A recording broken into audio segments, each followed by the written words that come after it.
हम जी पहुंच गए हैं कहाँ पर। ये हमारे पास सिलेबस की आउटलाइन है जो कैम्ब्रिज ने दी हुई है, और हम पहुंच गए हैं प्रोडक्शन पॉसिबिलिटी कर्व पे। तो फरीद आपके लिए सिर्फ बता रहा हूँ हमने कवर क्या किया है। यहाँ से स्टार्ट करना था एएस लेवल कंटेंट, तो हमने basic economic ideas and resource allocation शुरू किया है। उसमें हमने 1.1 कर लिया, जिसमें अपॉर्चुनिटी कॉस्ट और रिसोर्स एलोकेशन और इकोनॉमिक प्रॉब्लम आती है। फिर हमने पॉजिटिव नॉर्मेटिव स्टेटमेंट और टाइम पीरियड्स देखा है। फिर हमने फैक्टर्स ऑफ प्रोडक्शन को देखा है, स्पेशलाइजेशन देखी है, एंटरप्रेन्योर को देखा है, और उसके बाद इकोनॉमिक सिस्टम से बात की थी कल हमने। आज हम बात करने लगे हैं प्रोडक्शन पॉसिबिलिटी कर्व्स पे, और अगर टाइम मिला तो हम classification of goods and services पे भी बात करेंगे, because that is the last topic.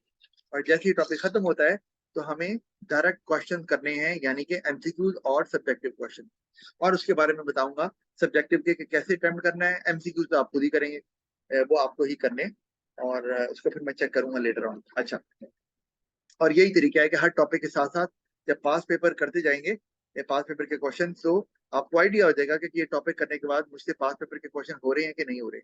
ना कि हम सिलेबस के एंड पे जाकर पास पेपर को देखें जब टाइम जो है ना वो कम रह गया हो और आपको कुछ भी ना आता हो कि पेपर कैसे अटेम्प्ट करना होता है।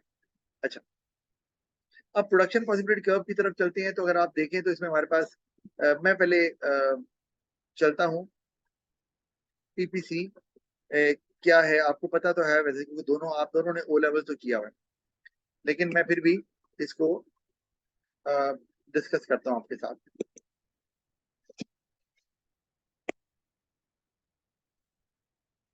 जी, आई होप के फरीद आपके सामने भी स्क्रीन शेयर हो रही है, और शादीन आपको भी, राइट? जी शादीन हो रही है ना? जी सर। और जी राइट। जी। अच्छा, अब हम जब पीपीसी की बात करते हैं तो आपने याद रखना है कि जो पीपीसी है इसको हम पीपीएफ भी बोलते हैं।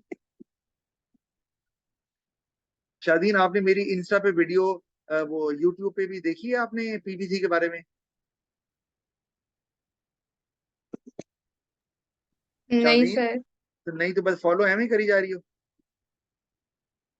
फॉलो करने का मतलब है कि मैं जब कोई चीज रेलेवेंट डालता हूँ ए लेवल इकोनॉमिक्स की, तो उसको देखना चाहिए ना आपको। एक दफा जरा देखो कि मैं वो किस तरह से एक्सप्लेन कर रहा हूँ आपको। कोई बात नहीं, मेहरबानी करना आप आज पीपीए वो प्रोडक्शन पॉसिबिलिटी कर्व का जो टॉपिक मैंने एक्सप्लेन किया उसमें वो देख लेना। जी सर, आज देख लूंगी। All right. और अच्छा, अब ये प्रोडक्शन पॉसिबिलिटी कर्व या प्रोडक्शन पॉसिबिलिटी फ्रंटियर भी इसको बोलते हैं, और इसको एक और नाम भी दिया जाता है, ट्रांसफॉर्मेशन कर्व। भारत, वो मैं यहाँ पे अभी नहीं लिख रहा, मैं यहाँ पे डायग्राम बनाता हूँ एक पहले। और पीपीसी ये हमने, ये आपको पता है ये पीपीसी की शेप होती है। पीपीसी के वाई एक्सिस पे क्या रखा जाता है और एक्स एक्सिस पे क्या रखा जाता है आपको पता है? कौन सी दो चीजें रखी जाती हैं वर्टिकल एक्सिस पे और हॉरिजॉन्टल एक्सिस पे? नहीं पता? सर, एक्स एक्सिस पे क्वांटिटी रखी जाती है और वाई एक्सिस पे price, if I am right. Correct. हाँ, thank you very much Farid. लेकिन वो होता है डिमांड कर्व में या सप्लाई कर्व में। प्रोडक्शन पॉसिबिलिटी कर्व होता क्या है, पहले आप ये समझ लो। प्रोडक्शन पॉसिबिलिटी कर्व में, let me define it here as well, कि it is a curve that shows different different combinations of two different goods, different combinations of two different goods. A country can produce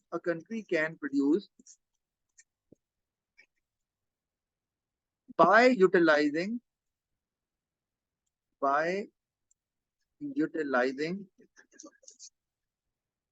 all its available resources, all its available resources. आगे, with a given state of technology, with a given state of technology.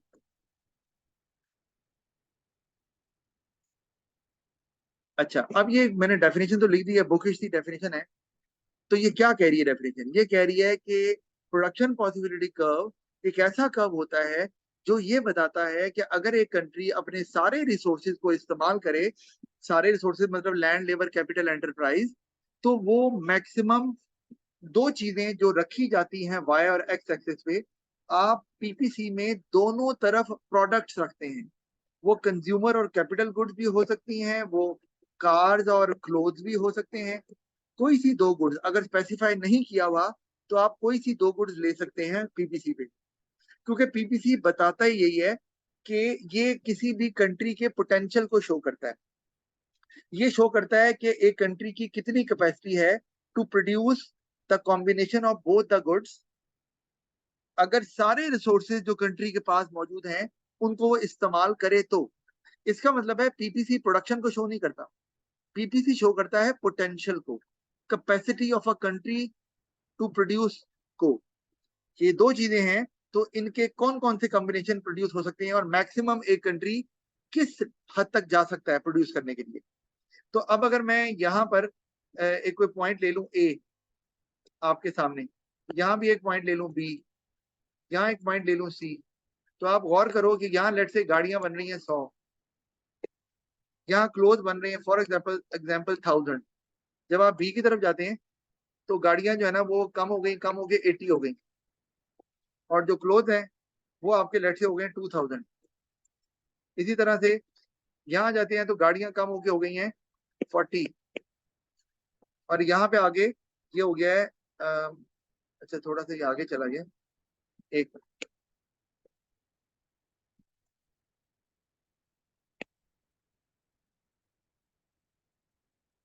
थोड़ा मुझे ये point थोड़ा सा away लेना था, एक minute अभी ले रहा हूँ।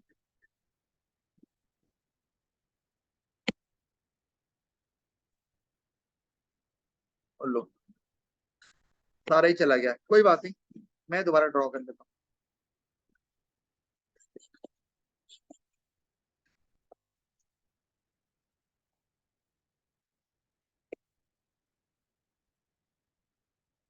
तो पीपीसी जो है वो शो करता है किसी भी कंट्री के पोटेंशियल को कि वो कितना बना सकता है। ये दो चीजें जो आप वाई और एक्स एक्सिस पे लेते हैं। तो मैंने कार्ड ले ली, मैंने क्लोथ ले लिए, तो अभी ये प्रोडक्शन को शो नहीं कर रहा, याद रखना है ये पोटेंशियल है। इसका मतलब है इससे आगे कंट्री प्रोड्यूस नहीं कर सकती, पहली तो बात ये। इसका मतलब है अगर मैं कोई पॉइंट लेता हूं यहाँ पर और इस पॉइंट को मैं कहता हूं ये ए पॉइंट है, और कोई पॉइंट में लेता हूँ यहाँ पर और इसको मैं कहता हूँ पॉइंट बी है, और कोई पॉइंट में लेता हूँ यहाँ पर और इसको मैं कहता हूँ ये पॉइंट सी है। जैसे ही मैं पॉइंट लूंगा ना, that will show actual production. I repeat, PPC show करता है पोटेंशियल को, किसी भी कंट्री की कैपेसिटी टू प्रोड्यूस को, लेकिन जब हम पॉइंट लोकेट कर लेते हैं तो वो प्रोडक्शन को शो करता है। इसका मतलब है ये जो पीपीसी है ये शो करता है पोटेंशियल को। तो अगर पॉइंट ए पीपीसी के ऊपर है और लेट से आप 100 कार्स बना रहे हैं और आप क्लोथ बना रहे हैं लेट से 1000, इसका मतलब है कि कंट्री अपने पोटेंशियल पे ऑपरेट कर रहा है। कंट्री जितना प्रोड्यूस कर सकता है वहां कर रहा है वहां तक, क्योंकि पीपीसी से ऊपर तो जा नहीं सकता।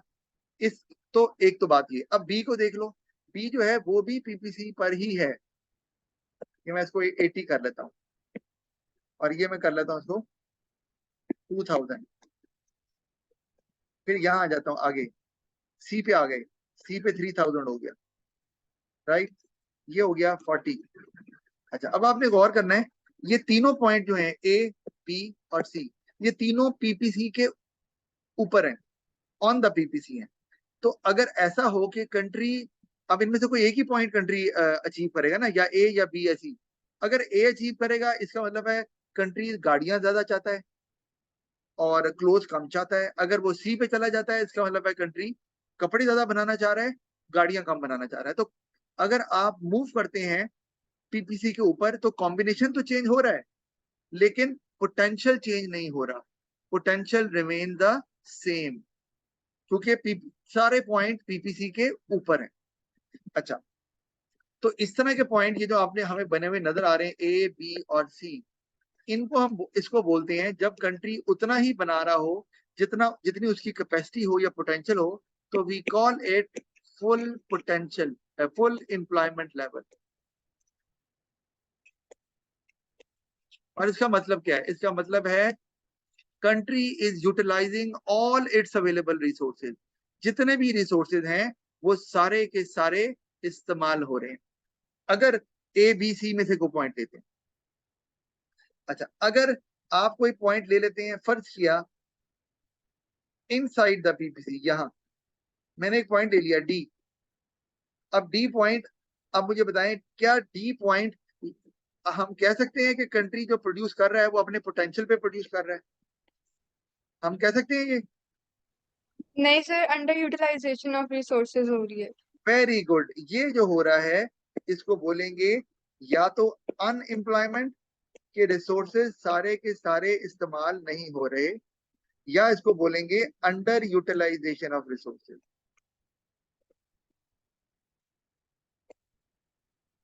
कंट्री इससे ज्यादा प्रोड्यूस कर सकता है लेकिन कर नहीं रहा, जो भी वजह है। और कोई कंट्री ये नहीं चाहता कि वो पॉइंट डी पे रुकें। All countries want to move towards BPC, ये याद रखना है। हर कंट्री चाहता है कि वो बी की तरफ जाएं या सी की तरफ जाएं या वो ए की तरफ जाएं। क्यों? अपने पोटेंशियल की तरफ मैक्सिमम। और जब ये होता है, जब कंट्री मूव करता है टुवर्ड्स बीपीसी, इसको क्या बोलते हैं? जो मूवमेंट हो रही है ना फ्रॉम डी टू ए या फ्रॉम डी टू बी या फ्रॉम डी टू सी, इस सर मूवमेंट को हम आउटवर्ड बोलते हैं, sorry shift, rightward rightward shift या आउटवर्ड शिफ्ट? नहीं शिफ्ट नहीं हो रहा, शिफ्ट यहाँ नहीं हो रहा अभी। शिफ्ट तो होता है जब पीपीसी आपको नजर आए एक से ज्यादा। अभी तो नहीं आ रहा है यहाँ पे कहीं पर। ये है, अभी आपको बता रहा हूँ, ये मूवमेंट है। इसको कौन सी मूवमेंट बोलते हैं? मैं जरा ऊपर आपको बना देता हूँ ताकि खिचड़ी ना बने, फिर मैं वापस इसी डायग्राम पे आता हूँ। अगर आपने यहाँ एक पॉइंट लिया हुआ है और आप यहाँ को मूव कर रहे हैं, या आप यहाँ को मूव कर रहे हैं, या आप यहाँ को मूव कर रहे हैं, तीनों पॉइंट्स में हम इसको बोलेंगे, आपने याद रखना है, इसको बोलते हैं movement towards PPC. Movement towards क्या मतलब? कंट्री अपने पोटेंशियल की तरफ जा रहा है। और इसको हम, इसके लिए जो इकोनॉमिक टर्म इस्तेमाल होती है उसे हम बोलते हैं actual economic growth. Economic growth क्या होती है? जब कंट्री पहले के मुकाबले में ज्यादा चीजें बनाना शुरू कर दे इन ए ईयर, तो हम उसे कहते हैं इकोनॉमिक ग्रोथ। तो यही हो रहा है, कंट्री जो है वो या तो पॉइंट ए की तरफ जा रहा है, या वो पॉइंट बी की तरफ जा रहा है, या वो पॉइंट सी की तरफ जा रहा है। मकसद क्या है? पोटेंशियल पर पहुंचना। अच्छा, अगर कोई कंट्री पॉइंट ए की तरफ जा रहा है, इसका मतलब क्या है? हो तो ये इकोनॉमिक ग्रोथ रही है, लेकिन अगर वो ए की तरफ जा रहा है, इसका मतलब क्या है? वो बताएगा। सर रिसोर्सेज फुली यूटिलाइज हो रहे हैं, वेस्टेज नहीं हो रही। ये बात तो आपकी सही है, कोई रिसोर्स जाया नहीं हो रहा। वरना डी पर अनएम्प्लॉयमेंट है तो आपके वर्कर्स हैं, उनसे काम नहीं ले रहे। अब एक 25 साल का वर्कर था, वो 50 साल का हो गया या 60 साल का हो गया, अब वो वैसे काम नहीं कर सकता। तो एम्प्लॉयमेंट आपने राइज हो रही है। रिसोर्स, सॉरी दोबारा बोलो। सर इंक्रीज इन एम्प्लॉयमेंट, क्योंकि पहले अनएम्प्लॉयड ज्यादा थे, जब फुल रिसोर्सेज यूटिलाइज होंगे तो एम्प्लॉयमेंट ज्यादा। जी, तो आपकी, जब आप डी से ए बी सी की तरफ जा रहे हैं तो एम्प्लॉयमेंट बढ़ रही है, अनएम्प्लॉयमेंट कम हो रही है, पर आप फुल एम्प्लॉयमेंट की तरफ जा रहे हैं। जब आप पहुंच जाएंगे ए पॉइंट पर या बी पॉइंट पर या सी पॉइंट पे, तो हम कहेंगे फुल एम्प्लॉयमेंट लेवल अचीव हो गया। लेकिन कोई कंट्री ये क्लेम नहीं करती कि वो फुल एम्प्लॉयमेंट लेवल पे पहुंच गए हैं। वजह क्या है? अभी हम आगे इस पे बात करते हैं। अच्छा, अब ये है मूवमेंट टुवर्ड्स बीपीसी, और every country has a desire to have that kind of a movement, कि वो अपने पोटेंशियल पे जाएं। अच्छा, अब मैं आपको बताना, अब मैं नीचे चलता हूँ। यहाँ पर मुझे बताओ, ए पॉइंट पे अगर कंट्री पहुंच जाता है तो गाड़ियां कितनी बनेंगी? 100, 100। और क्लोथ्स 1000, 1000। और अगर कंट्री बी पे चले जाता है, ए पे नहीं जाता, तो गाड़ियां कितनी बन रही हैं? 80, 80। 80। और क्लोज बन रहे हैं 2000, राइट? Yes.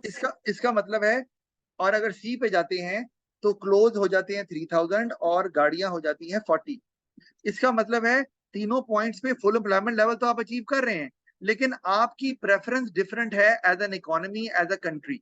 अगर आप ए पॉइंट की तरफ जा रहे हैं तो आपका मकसद है कार ज्यादा बने, क्लोज की खैर है। अगर आप बी पॉइंट पे जा रहे हैं तो आप चाह रहे हैं कि दोनों बने ज्यादा, और अगर आप सी पॉइंट की तरफ जा रहे हैं तो आप चाहते हैं कि भाई क्लोज ज्यादा बन जाए, गाड़ियों की खैर है। ऐसे ही है ना? ये प्रेफरेंस पे डिपेंड करता है किसी भी कंट्री की कि वो कौन सी चीज ज्यादा बनाना चाह रहा है। अच्छा, अब दोनों चीजें क्यों नहीं बन सकती? प्रॉब्लम क्या है इसका? आप देखो, अगर अब मैं ऊपर जा रहा हूं क्योंकि यहाँ पे मैं इसको मैस नहीं करना चाह रहा, यहीं पर। अब मुझे बताओ, अगर कोई कंट्री ए पॉइंट पर मौजूद है और वो ए से बी पे जाता है, इस तरह से जा रहा है, अब नीचे से नहीं जा रहा, वो ए पॉइंट पर था लेकिन वो ए से बी की तरफ जा रहा है, ठीक है? तो इसको क्या बोलते हैं? इसको बोलते हैं Sir, A से B बता रहे हैं opportunity movement cost. along the curve. जी, very good, very good, movement along the curve. और शादीन, आपने भी ठीक कहा है कि opportunity cost will come into play. क्यों? यहाँ पर एक इकोनॉमिक कॉन्सेप्ट हमारे Sir, जेहन में आना। जी बोलें। सर क्योंकि हम रिसोर्सेज को A से मूव कर रहे हैं B में अपनी प्रेफरेंस के हिसाब से। जी, उसके हिसाब से। और हमारे पास एक कॉन्सेप्ट है, इकोनॉमिक प्रॉब्लम, और वो क्या कहता है? वो कहता है रिसोर्सेज लिमिटेड हैं और वांट्स जो है ना वो ज्यादा हैं। इसका मतलब है आपको अपने रिसोर्सेज को सोचना है, डिसाइड करना है, क्योंकि आप सारी वांट्स तो पूरी कर नहीं सकते।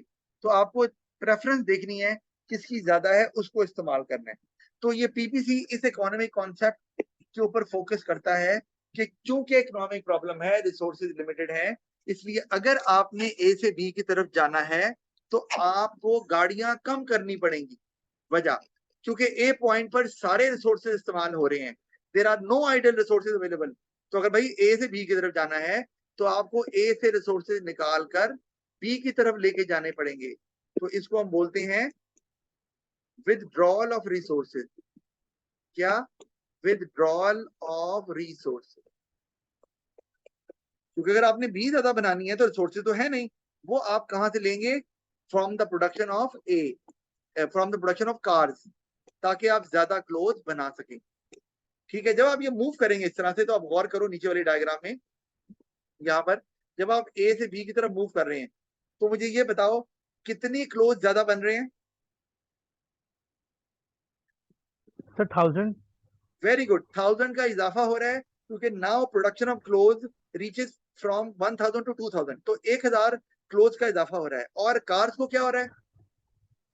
Sir, 20 opportunity कम cost हो है रही कि है। जो 20 वेरी हो गुड, रही है. 20 cars will not be produced, लेकिन 1000 क्लोथ प्रोड्यूस हो जाएंगे। तो हम इसको क्या बोलते हैं? याद रखो, मैं इसको ऊपर लिख रहा हूं, यहाँ पर मैं यहाँ लिख रहा हूं कि the opportunity cost, the opportunity cost of producing 1000 units of clothes will be how much? Will be कितनी आ रही नजर? 20 will be 20 units of cars। इसका मतलब है अपॉर्चुनिटी कॉस्ट में एक और कॉन्सेप्ट आ गया। एक तो हमारे पास आ गया इकोनॉमिक प्रॉब्लम का, तो दूसरा कौन सा आ गया? Opportunity cost. ये भी कवर होता है इकोनॉमिक, ये पीपीसी के अंदर दूसरा कॉन्सेप्ट आ गया। अच्छा, अब हमें जो समझ रही है बात, इसी तरह अगर आप बी से सी की तरफ चले जाएंगे, गौर करो क्या हो रहा है बी से सी पे जाते हुए, कितना इजाफा हो रहा है? Sir, 1000 का increase दोबारा और 1000 40 का, का opportunity cost है cars पे. लेकिन गाड़ियां कितनी फॉरगो कर रहे हैं आप? 40. 40। क्या हुआ? इसका मतलब है opportunity cost has increased in order to produce the same additional units of clothes, that is 1000, you have to sacrifice even greater units of cars. ऐसे ही है ना? यस अब सर। आपको वही जी 1000 यूनिट और बनाने के लिए अब 20 यूनिट्स गाड़ियों के नहीं छोड़ने पड़ रहे, हमें 40 यूनिट छोड़ने पड़ रहे। और ऐसा ही होता है। क्यों होता है? क्योंकि यहाँ पर एक कॉन्सेप्ट आता है, आपने याद रखना है, resources are never equally efficient.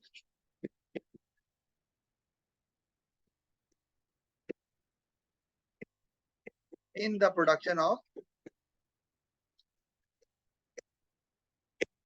both the goods.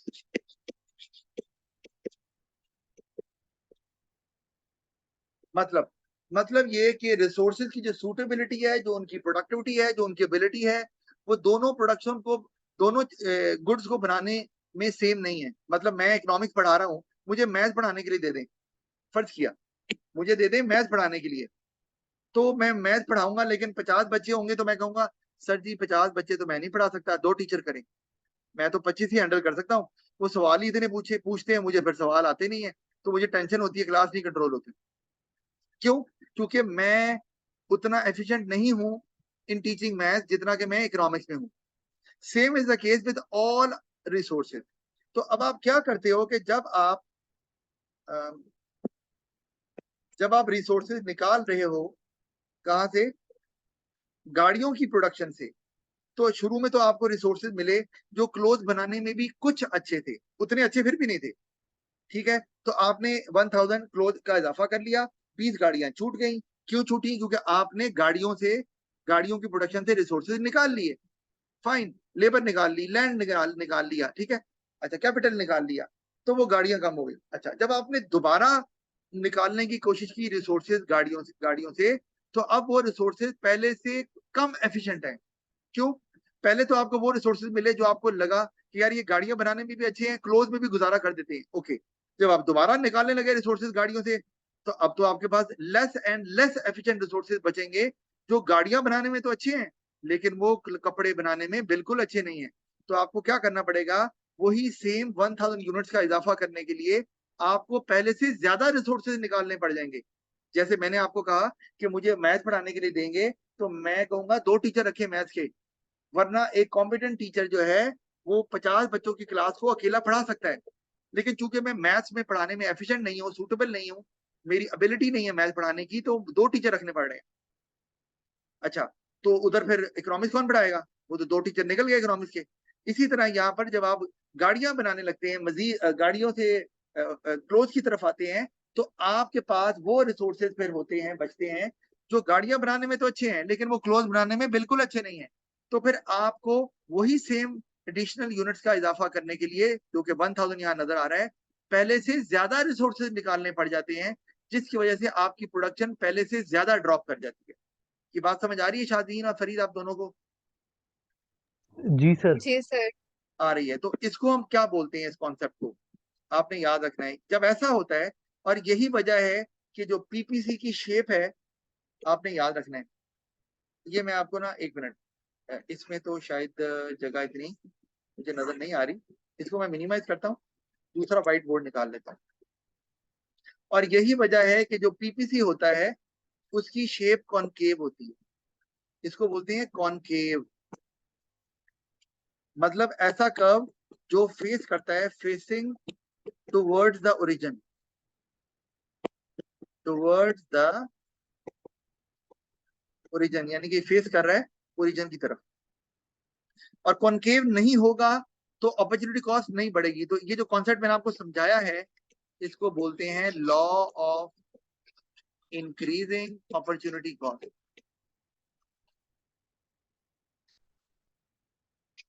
ये आपने नहीं भूलना, law of increasing opportunity cost, कि आप अगर रिसोर्सेज निकाल रहे हैं तो वो क्या करेंगे, आपको पहले से ज्यादा रिसोर्सेज निकालने पड़ जाएंगे to get the same production के 1 2 3, इजाफा तो वही हो रहा है, लेकिन इधर क्या हो रहा है, 10 8 और 4। तो ये जो गैप बढ़ गया इसके मुकाबले में, ये इसीलिए हुआ कि अब रिसोर्सेज आपको ज्यादा निकालने पड़ रहे हैं to get the same additional unit of the other item. तो ये हो गया law of increasing opportunity cost. अच्छा, एक और टर्म इसके लिए इस्तेमाल होती है और उसे बोलते हैं हम MRT।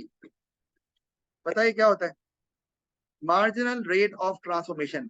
इसकी मैंने अलग वीडियो बनाई हुई, मैं वैसे फरीद आपको भी भेज दूंगा ये दोनों वीडियो। PPC की वीडियो जिसमें मैंने law of increasing opportunity cost को एक्सप्लेन किया है, और एक मार्जिनल रेट ऑफ ट्रांसफॉर्मेशन, ये भी इसी से रिलेटेड है, वो भी यहीं पर आती है। अच्छा, और वो क्या कहता है? मार्जिनल रेट ऑफ ट्रांसफॉर्मेशन कहता है how many units need to be sacrificed to get one additional unit of another product. I repeat, how many units need to be sacrificed to get one additional unit of another product. ये one additional unit की बात करता है, तो उसी तरह का ही है। तो MRT भी बढ़ती है, याद रखना है। देखो बढ़ रही है यहाँ पर, मैंने इसीलिए बनाया है। अभी मुझे बताओ, पहले आपका MRT क्या आ रहा है आपको?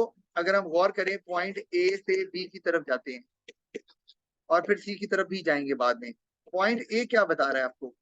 वो कह रहा है कि 2 अगर आप Y छोड़ेंगे, ये Y है, ठीक है ना, नीचे X है, 2 Y छोड़ेंगे तो आपको एक X मिलेगा।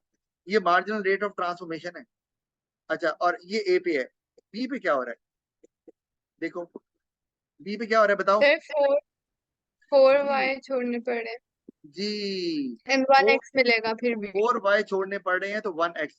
ये ना असल में मार्जिनल रेट ऑफ ट्रांसफॉर्मेशन एक रेशो की शक्ल में होता है, जैसे मैं लिख रहा हूँ इसी। तो ये हमें समझ आ रही है कि आप जब A से B की तरफ जाएंगे तो क्या होगा। ये सॉरी, मैंने थोड़ा सा गलत बना दिया। ये जो नीचे मैंने ये है अगर आप A से B की तरफ जा रहे हैं, और ये है अगर आप B से C की तरफ जा रहे हैं। तो आप देख रहे हो मार्जिनल रेट ऑफ ट्रांसफॉर्मेशन बढ़ रहा है। और ये बढ़ेगा क्यों? वही reason, resources are never equally efficient in the production of both item. तो जब भी आप एक जगह से रिसोर्सेज निकालते जाएंगे तो आपके पास less and less efficient resources available होंगे जो कि उस चीज को बनाने के लिए इस्तेमाल होंगे, और वो इजाफा ज्यादा नहीं कर पाएंगे, उतना ही इजाफा करेंगे लेकिन रिसोर्सेज ज्यादा निकलेंगे, जिससे आपका नुकसान क्या होगा कि आपकी दूसरी प्रोडक्शन का लॉस ज्यादा हो जाएगा, जिसकी वजह से MRT और अपॉर्चुनिटी कॉस्ट दोनों बढ़ेंगे। ये समझ आती है आप दोनों को?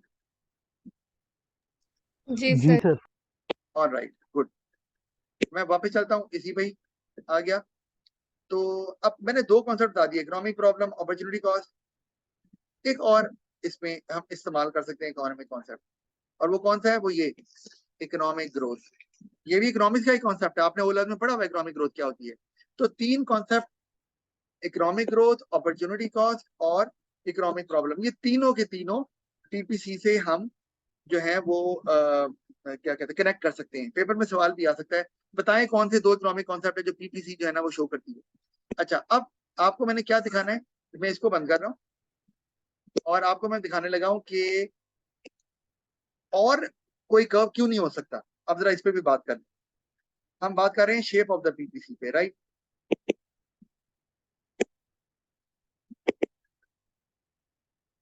हम जनाब बात कर रहे हैं शेप ऑफ द PPC। मैंने आपको कहा शेप ऑफ द PPC हमेशा क्या होती है? कॉनकेव। और वो क्यों होती है? क्योंकि रिसोर्सेज कभी भी इक्वली एफिशिएंट नहीं होते, इसीलिए कॉनकेव होगा तो अपॉर्चुनिटी कॉस्ट बढ़ेगी। जब भी मूवमेंट अलोंग द कर्व होगी एक पॉइंट से दूसरे पॉइंट की तरफ, तो आपको अपॉर्चुनिटी कॉस्ट बढ़ती हुई नजर आएगी और MRT भी बढ़ता हुआ नजर आएगा। अच्छा, ये मूवमेंट आप ये देख लो कि मैं यहाँ बना लेता हूँ, ये मूवमेंट आप इस तरफ को भी हो सकती है, इस तरफ को भी हो सकती है, यहाँ पर भी इधर को भी हो सकती है और इधर को भी हो सकती है। दोनों सूरतों में अपॉर्चुनिटी कॉस्ट आपको बढ़ती हुई नजर आएगी। अच्छा, और इसको मूवमेंट अलोंग द कर्व बोलते हैं, ये आपको पता है अच्छे से। मूवमेंट अलोंग द कर्व का मतलब है आप कॉम्बिनेशन चेंज करना चाह रहे हो। अच्छा, आप कॉम्बिनेशन चेंज करना चाह रहे हो लेकिन आप वो पोटेंशियल के ऊपर ही, राइट। अच्छा, मैं इसको मिटा रहा हूं। अब एक पॉइंट मैं ले रहा हूं यहां पर, इसको मैंने नाम दे दिया पॉइंट F। ये क्या पॉइंट शो कर रहा है, वो बताएगा? Sir it's sir unattainable. जी, वेरी गुड, ये हो गया अनअटेनेबल, क्योंकि ये कंट्री के पोटेंशियल से ज्यादा है, कंट्री के पोटेंशियल से ज्यादा है। जब तक कंट्री जो है वो इस पोटेंशियल पे पहुंचे ना, यानी कि अगर पीपीसी शिफ्ट हो जाए, यहाँ आ जाए, अभी हमने शिफ्ट की बात नहीं की, यहाँ आ जाए, तो अब ये पॉइंट अटेनेबल हो गया, ये अनअटेनेबल नहीं है। लेकिन जब तक आपका पोटेंशियल नीचे है तो आप इस पॉइंट को कभी भी अचीव नहीं कर सकते और ये अनअटेनेबल रहेगा। ये it is beyond the capacity of the country to produce that kind of combination of product Y. ये वाला कॉम्बिनेशन प्रोड्यूस नहीं कर सकते, ये वाला, ये नहीं प्रोड्यूस हो सकता। अच्छा, अब मैंने एक बात आपसे की थी पीछे डेफिनेशन में, मैं उसमें लिखा था with given state of technology.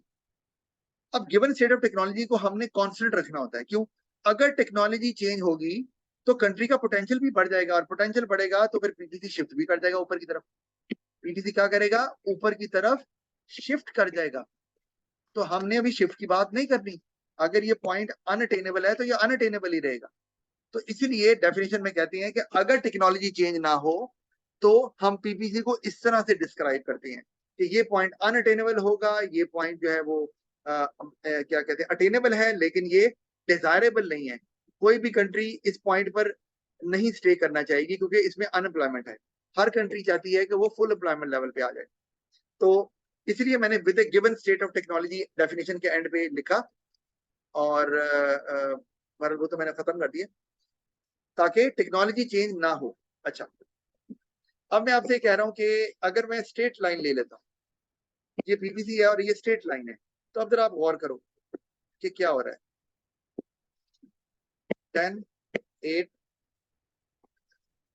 6, 1, 2, 3, आप ये जा रहे हैं, ये ए है, ये बी है, ये सी है, और आपकी ये, आप ए से बी पे गए तो ये बढ़ गया, फिर आप बी से सी पे गए तो ये हो गया। ये क्या, अब बताओगे मुझे अपॉर्चुनिटी कॉस्ट क्या है? सर अपॉर्चुनिटी कॉस्ट ए से बी की है 2 यूनिट्स ऑफ वाई, और बी से सी की है 2 यूनिट्स ऑफ वाई। यस, इसका मतलब है यहाँ पर जो अपॉर्चुनिटी कॉस्ट है वो कांस्टेंट है, कांस्टेंट अपॉर्चुनिटी कॉस्ट। वैसे भी आपको पता है कि जो स्लोप होता है, मैथ्स में आपने पढ़ा हुआ है, slope of a straight line is always constant, है ना? जी सर। अच्छा, तो अपॉर्चुनिटी कॉस्ट कांस्टेंट है। ये अब वो उस रूल के खिलाफ हो गया, उस प्रिंसिपल के खिलाफ हो गया जो हमने अभी सेट किया है। क्या? अगर रिसोर्सेज दोनों चीजों के प्रोडक्शन के लिए सेम नहीं होते तो जितने रिसोर्सेज निकल रहे हैं हर दफा, वो उतना ही, वो उसी हिसाब से सेम इजाफा कर रहे हैं प्रोडक्ट एक्स में। ये नहीं हो सकता। आपने जब पहले रिसोर्सेज निकाले यहाँ से दो, तो वो शायद थोड़े बेहतर रिसोर्सेज थे, उन्होंने 1 यूनिट इजाफा कर दिया एक्स का। जब आपने दो और निकाले, वो अब पहले से ज्यादा बुरे रिसोर्सेज हैं। सारी बात है, आप पहले वही रिसोर्सेज इस्तेमाल करते हैं ना जो बेहतर होते हैं, बहुत अच्छे तो नहीं होते लेकिन बेहतर है दूसरी चीज को बनाने में। जब आपने दूसरे रिसोर्सेज और निकाले तो वो आपको ज्यादा निकालने पड़ जाएंगे, और जब आप ज्यादा निकालोगे तो आपकी ऑपरेटिंग कॉस्ट 2 नहीं होगी, वो 4 हो सकती है, 6 हो सकती है, 8 हो सकती है, क्योंकि आपको ज्यादा रिसोर्सेज निकालने पड़ेंगे to get 1 additional unit of X. बात फॉलो कर रहे हैं आप दोनों? जी सर। तो चूंकि ये स्ट्रेट लाइन पीपीसी में कांस्टेंट अपॉर्चुनिटी कॉस्ट होती है, इसलिए पीपीसी स्ट्रेट लाइन नहीं होता। लेकिन अगर एमसीक्यू में आ जाए, जो कि आता है, और पूछे कि बताएं पीपीसी यहाँ पर क्या कह रहा है, तो आपको ऑप्शन में दिया होगा कि ये कह रहा है कि अपॉर्चुनिटी कॉस्ट कांस्टेंट है, ये वाला ऑप्शन होगा, या लिखा होगा कि रिसोर्सेज जो है वो इक्वली एफिशिएंट है। ऐसा होता नहीं है। लेकिन अगर ये कह दिया जाए कि पीपीसी स्ट्रेट लाइन है, तो फिर आप कहेंगे कि यहाँ पर रिसोर्सेज इक्वली एफिशिएंट है, इसलिए हर दफा जब आप रिसोर्सेज निकाल के दूसरी प्रोडक्ट की प्रोडक्शन में लगाते हैं तो आप सेम प्रोडक्ट्स को फॉरगो करते हैं, तो अपॉर्चुनिटी कॉस्ट कांस्टेंट रहती है। जी, कोई सवाल है आपका शादीन या फरीद? No sir. शादीन आपका? नो शादीन? सर। नो। अच्छा, तो अब हम देखते हैं एक और कर्व देख लेते हैं। ये जो है इसको बोलते हैं कॉन्वेक्स। इसको कहते हैं कॉन्वेक्स टू द ओरिजिन, मतलब फेसिंग अपवर्ड। ओरिजिन यहाँ पर है ऊपर, ये ऑपोजिट फेस कर रहा है ओरिजिन के। अच्छा, ये इसको बोलते हैं कॉन्वेक्स। अच्छा, अब मैं अगर आप यहाँ गौर करो तो जरा तवज्जो आप करें। 1 2 3 10 8 और 7। अब क्या हो रहा है, जरा मुझे बताओ कि अगर आप ए से बी की तरफ मूव करते हो या बी से सी की तरफ मूव करते हो तो क्या हो रहा है? सर अपॉर्चुनिटी कॉस्ट कांस्टेंट नहीं है, डिफरेंस हो रहा है, क्योंकि ए टू बी पे 2 है और बी से सी पे 1 है। जी, यहाँ पर जब अब ए से बी की तरफ जा रहे हैं तो 2 यूनिट छूट रहे हैं प्रोडक्ट वाई के, और जब आप बी से सी की तरफ जा रहे हैं तो सिर्फ 1 यूनिट छूट रहा है प्रोडक्ट वाई का, और एक्स का हर दफा 1 यूनिट बनता जा रहा है। ठीक है, अब शादीन आप कुछ कहना चाहोगे इसके बारे में? सर किसके बारे में? ये क्या हो रहा है, ये कॉन्वेक्स टू द ओरिजिन है तो इसमें हो क्या रहा है opportunity cost? Changes, sir changes आ रहे हैं वहां, पहले 2 का आया, 1 का आया, उसके वन, बाद। तो अब बता रहा हूँ और आगे भी ले सकता हूँ, इसका मतलब है अपॉर्चुनिटी कॉस्ट कम हो रही है। ये हो गया डिक्रीजिंग अपॉर्चुनिटी कॉस्ट।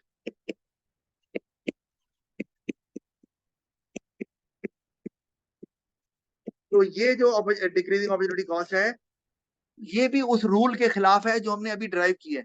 मतलब ये कि आप वाई से रिसोर्सेज निकाल रहे हैं, ठीक है, जो वाई के लिए अच्छे हैं, तो वो एक्स के लिए उससे भी ज्यादा अच्छे हैं।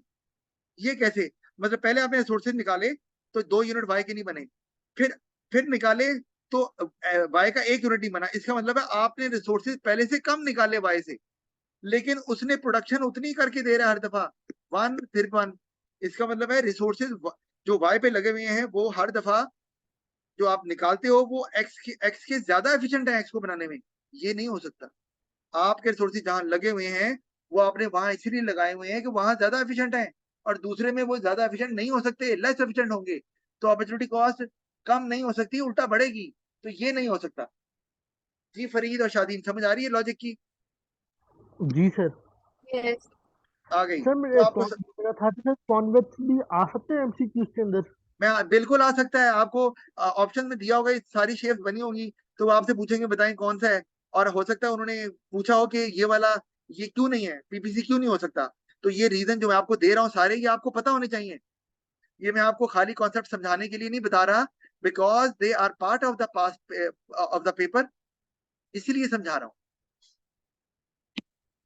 जी, कोई सवाल है? No sir. आगे चलें, इसका मतलब है। अच्छा जी, अब हम यहाँ आ जाते हैं सिलेबस के ऊपर, क्योंकि फरीद मैं सिलेबस फॉलो करता हूँ। वैसे तो बुक भी है, मैं आपको भी शेयर कर सकता हूँ, मेरे पास सॉफ्ट कॉपी में पड़ी हुई है। अगर आपके पास कोई और नोट्स हैं तो वो फॉलो कर लो, मुझे कोई प्रॉब्लम नहीं है। कोई बुक है वो कर लो, मैं बता सकता हूँ मैं इसको फॉलो सर इसलिए करता आपके हूँ। नोट्स नहीं है? हाँ है, लेकिन वो ना असल में स्कैटर्ड फॉर्म में है, और वो चेंज कुछ आया था तो मैंने वो उसको उस तरह से चेंज नहीं किया, तो अभी फिलहाल तो आप कह लो तो मैं आपको एक बुक की फॉर्म में नहीं दे सकता। तो इसी वजह से अभी आपको इसी से काम चलाना पड़ेगा, बुक से, या जो मैं आपको समझा रहा आप उसके नोट्स भी बना सकते हो। और मैंने सिलेबस की जो आउटलाइन है उसको फॉलो करना है, तो चूंकि ये बुक एग्जैक्टली फॉलो कर रही है, जो चीज बुक में नहीं होगी मैं बता दूंगा, जो एडिशनल होगा वो भी बता दूंगा कि वो पढ़ने की जरूरत नहीं है। जी सर। लेकिन ये टेक्स्ट बुक बहुत अच्छी बुक है। रिकमेंडेड क्यों है? क्योंकि सेम सीक्वेंस फॉलो किया गया है जो कि कैम्ब्रिज के सिलेबस में फॉलो किया हुआ है, जो मैं आपको दिखा रहा हूँ। तो हमने nature and meaning of production possibility curve देख लिया, हमने शेप ऑफ द पीपीसी देख लिया, उसमें कौन